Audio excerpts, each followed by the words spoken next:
based on my experience, attending assemblies, conventions, G2G or government to government, may tinatawag na side talk.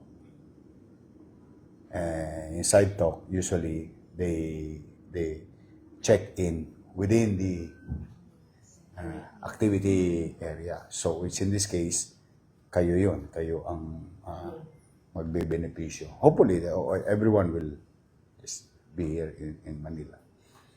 But there's many choices already in the country. I mean, in Metro Manila po. But hopefully, so it's gonna boost.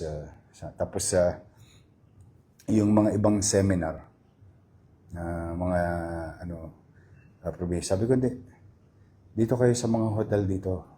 Yesterday, meron akong dinis-approve na they're going somewhere else in the south of Luzon. I could know. You conduct your 3-day seminar in a hotel here in Manila. Anyway, we're gonna spend money for it.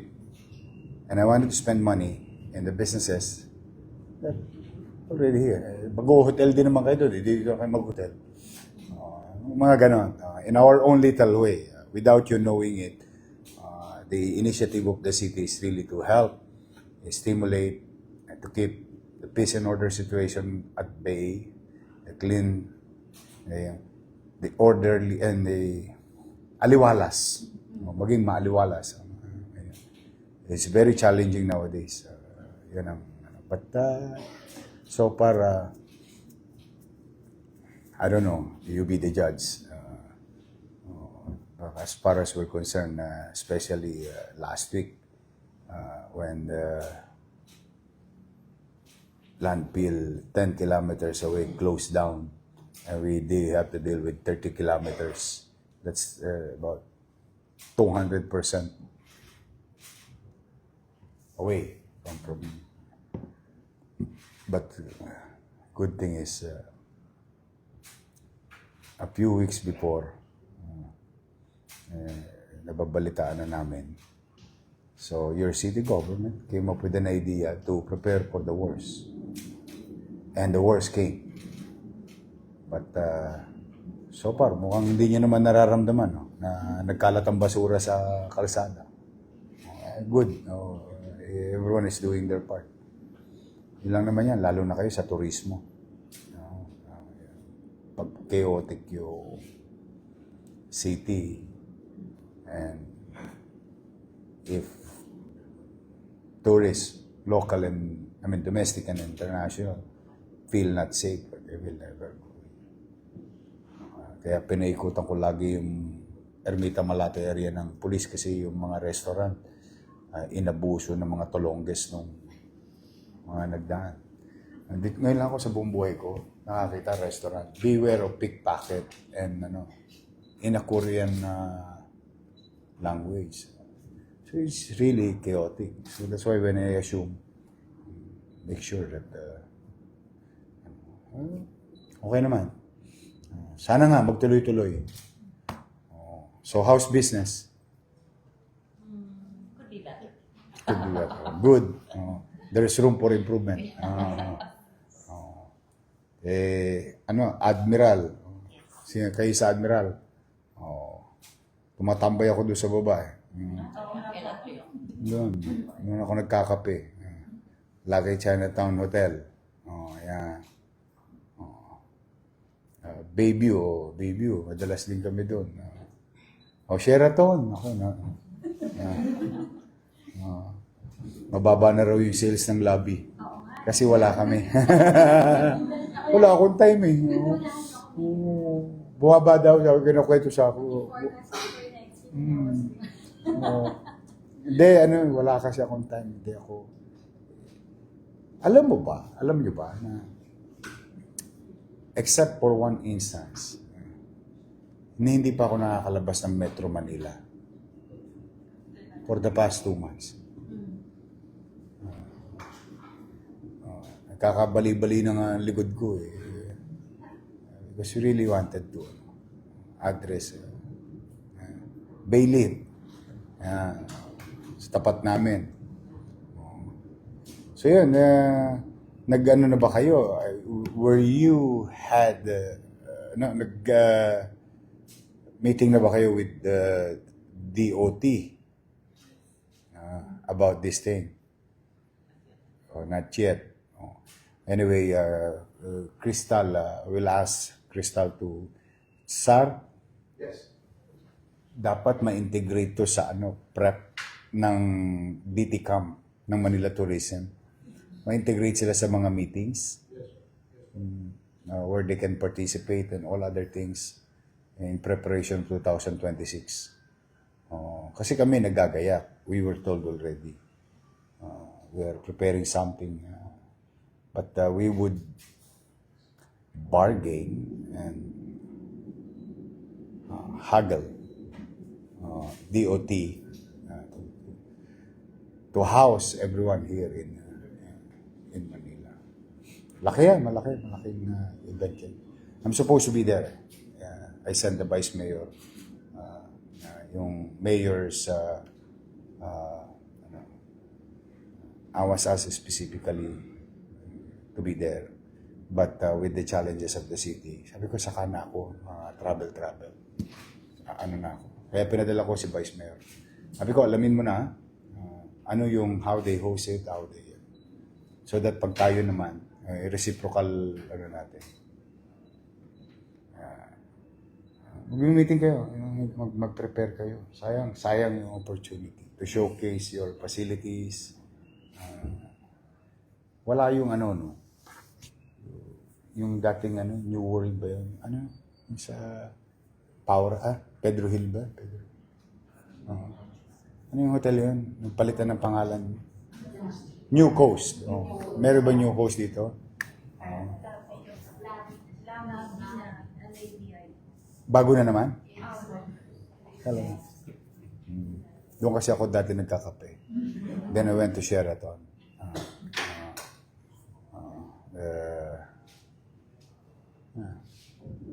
Balik kami. Minsan doon ako sa lobby nila. I always go around the city.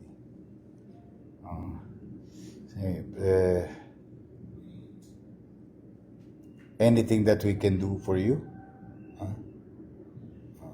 I mean, with the industry?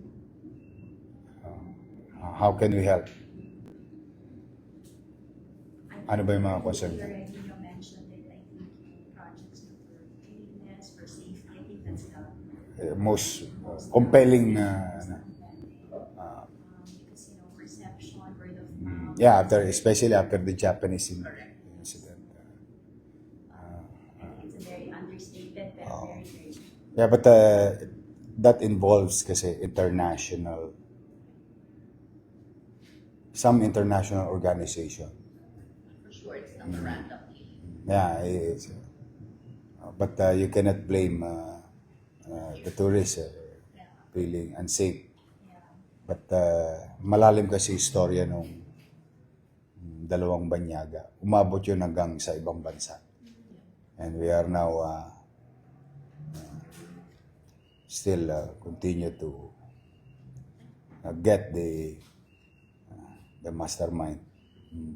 But this thing happen naman in other countries. Magbubuti tayo. Pilitin natin. Meron lang. You think that you need to like revive the whole Remedios area to bring it back to its former 2000 glory. But there has to, I think, if I speak in behalf of Sure. hotels for Admiral itself, diba, Malate, Ermitas, behind us. And in the past, it used to be parang, diba, it was so vibrant. It was a place to go. It was poblacion, basically, back then. But now, parang, where are you gonna go? So you come to a hotel, you stay there. Medyo travel ka dyan, or something. So that's the whole culture behind us. Na-describe kasing cabaret eh. Naalala mo? I know, you know what I mean. You know what I mean? It has to have like that life again. No, somebody described it as cabaret, but I believe it's a good establishment, yung along Nakpil area. May ano sila, nagpa-planning na si Director Crystal Bagaching about it. events and ano. Kasi katulad yun sa Kampa. Naprobahan ko yung realignment of traffic. Certain meter sa kalsada to be utilized by the business. Yun. Nag-liberalize kami ng rules. Mga 150 meters para makalabas yung mga, kasi sikat na siya. So, sinusuportahan na para tuluyan ng pasyalan. Parang sa Tondo, yung Ugbo. Dati dalawa lang yun. Ngayon, the entire street is doing a very good business. Okay naman. Plus the fiscal problem of the city. Just came from briefing. May awan Diyos. Meron lang mga changes sa revenues for the city kasi outdated na masyado. Yung mga ayoko kasi nagtataas ng buwis eh. Kasi para sa akin trabahong tamad yun eh. Kailangan may komersyo that provides jobs and the business provides income for the city. Yun ang lagi kong direction. But in this case kasi, we were asked and directed. Kasi,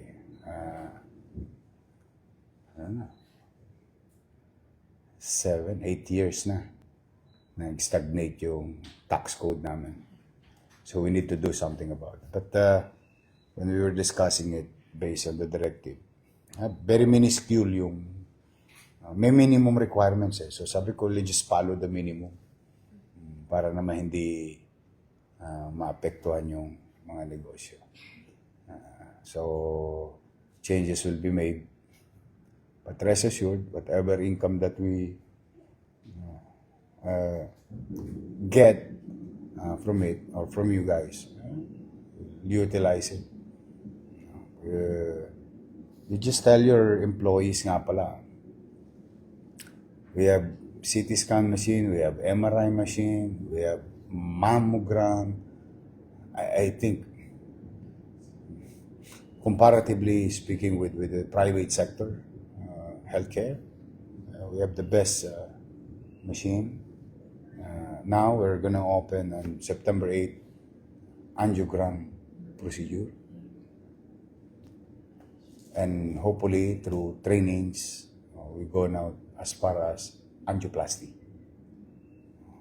I'm telling you this because you can avail of those services for free.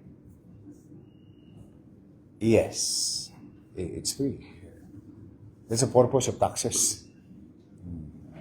You convert it into services. Eh, ang angiogram ngayon, pinakamura, 30,000, 50,000, 80,000. Magkano mammogram? 2,500? 3,000? Ha? 3,500? Ha? 3,000. Every year. Oh, yan. Get it for free. Yeah. We have the best. Digital yung amin eh. Dati 2D lang yata eh. Ito, it's digital. Kasi I've been reading a lot of letters. Mahilig ko magbasa ng letters.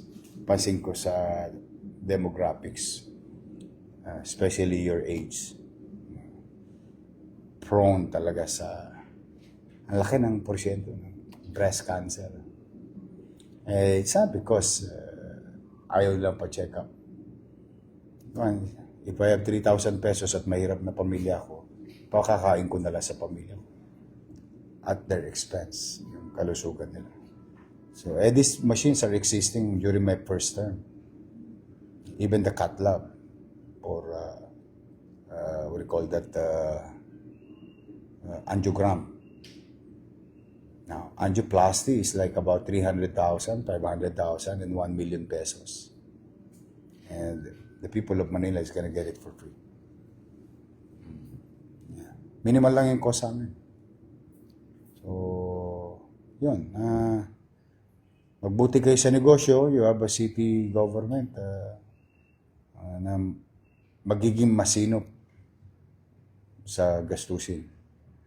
Bagamat talagang tukod na tukod tayo of what I have received. No? When there's change of administration. Pero rest assured, sanay ako nang wala. I know how to work with nothing. Yan naman ang buti. Hopefully nga, based sa assessment namin, we'll recover within between 3 to 5 years bago maging zero. Yeah. Kasi I'm working on negative 10.2. So, ngayon lang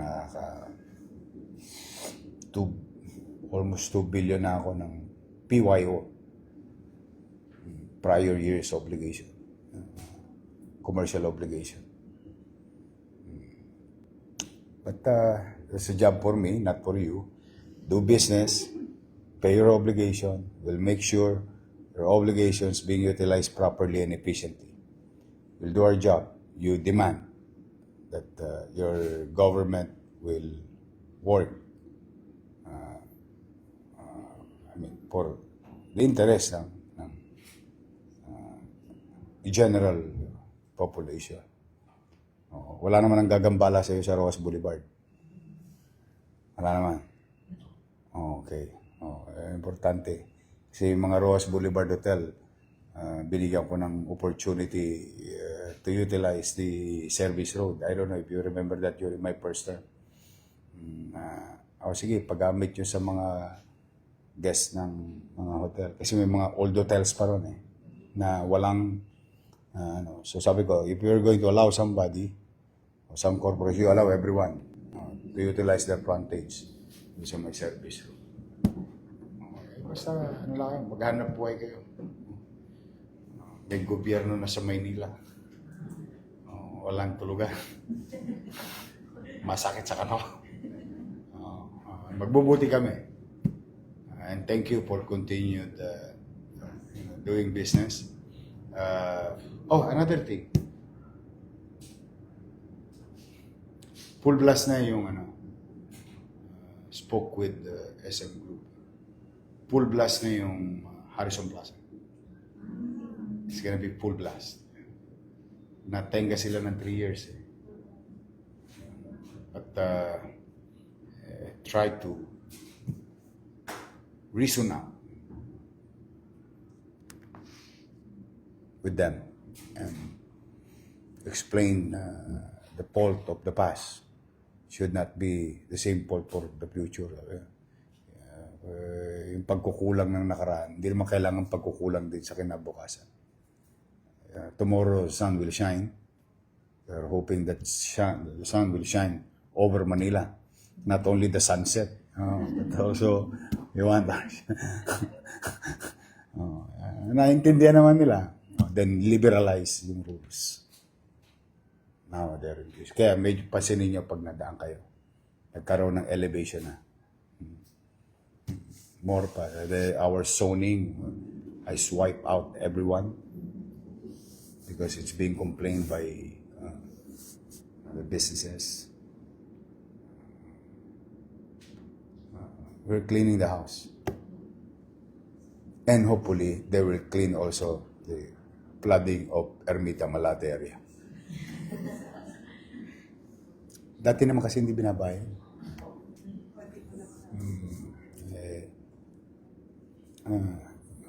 Nililinis naman namin to cushion the level of water. It means it won't solve the flooding, but the level of water should not be beyond parang hindi na makatwiran, hindi na makatao. Then, I don't know if you saw, I think 3 days ago, naglakad kami ni Chairman. Sabi ko, dito tayo gumawa ng based on master plan. Kasi meron ng master plan ng City of Manila. Drainage master plan. Sabi ko, unti-untiin na natin. And they're gonna put more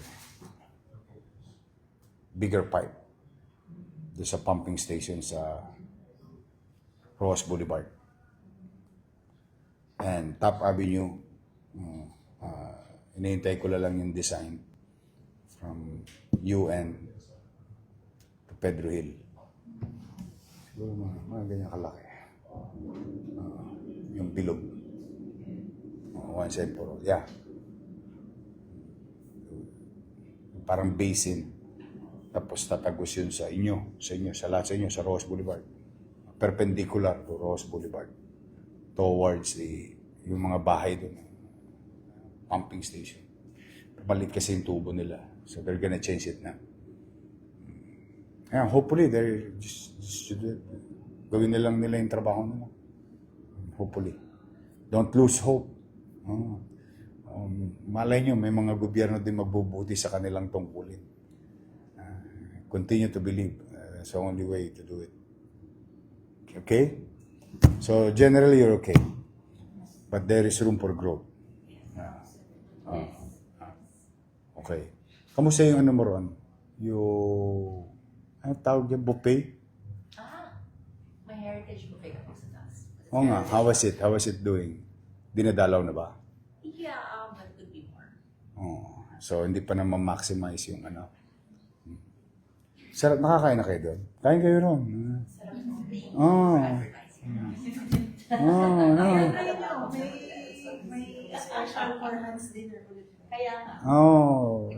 Hindi, basta kami, ang tagubiling ko sa lahat ng 50 plus agency ng Manila. When we do something, we do it inside the city. Balik tangkilik program. Ganun lang. So, I'll see you soon. I'll visit your place. And thank you for dropping by.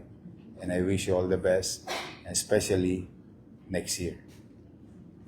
I hope this can be a windfall year for the tourism industry, across the board of tourism industry. Okay? Thank you.